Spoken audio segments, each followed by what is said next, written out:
Thank you immensely. An amazing honor to stand in front of so many people who, like every other person in the world, love freedom.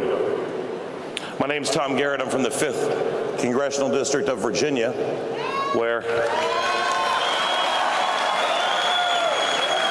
the first representative elected to serve in Congress was a man named James Madison, who drafted the Constitution of the United States, and where our third president, Thomas Jefferson, lived when he drafted the following words: "We hold these truths to be self-evident, that all men are created equal and endowed by their Creator with certain inalienable rights, and that among these are life, liberty, and the pursuit of happiness." The world needs to know the scope and scale of the oppression of the Iranian regime. The world needs to know.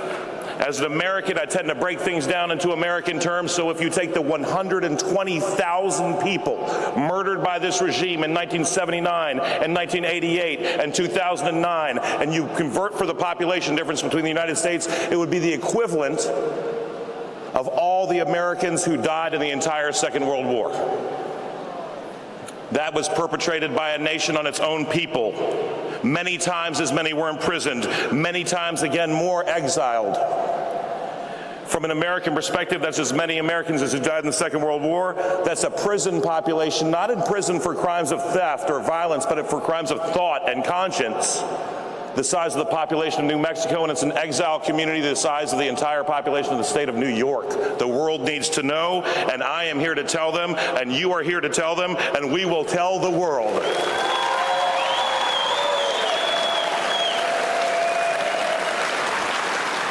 Like many of the millennials that my colleague Congressman Poe addressed, I don't remember very well the events of 1988, but I do remember watching in 2009 during the Green Revolution, first with respect and awe and admiration, and then with shame and horror and disgust, as people rose up and demanded freedom, and the world community and the American government did nothing.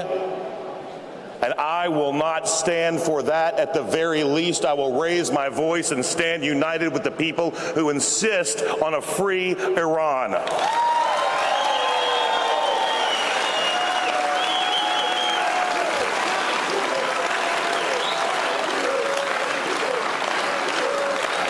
I didn't go to Congress to watch. You didn't come here to watch. I came to change business as usual. You came to change business as usual. Let us put our friends and our enemies on notice alike. We are many, and we will prevail.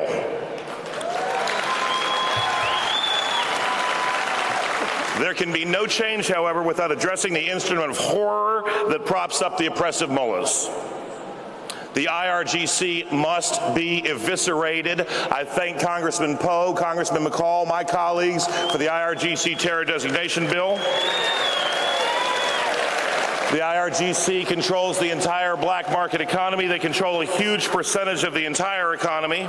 They use those monies to fund terror literally across the globe, to oppress voices of dissent in Iran, and to kill Iranians in their own streets.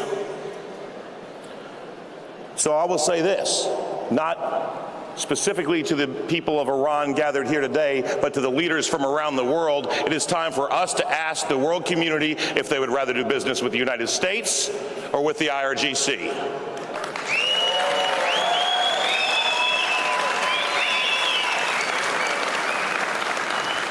And so in the spirit of universal brotherhood and respect for all peaceful practitioners of all faiths, I'll leave by adapting a historical phrase. It is my sincerest hope that I see each and every one of you again next year in Tehran.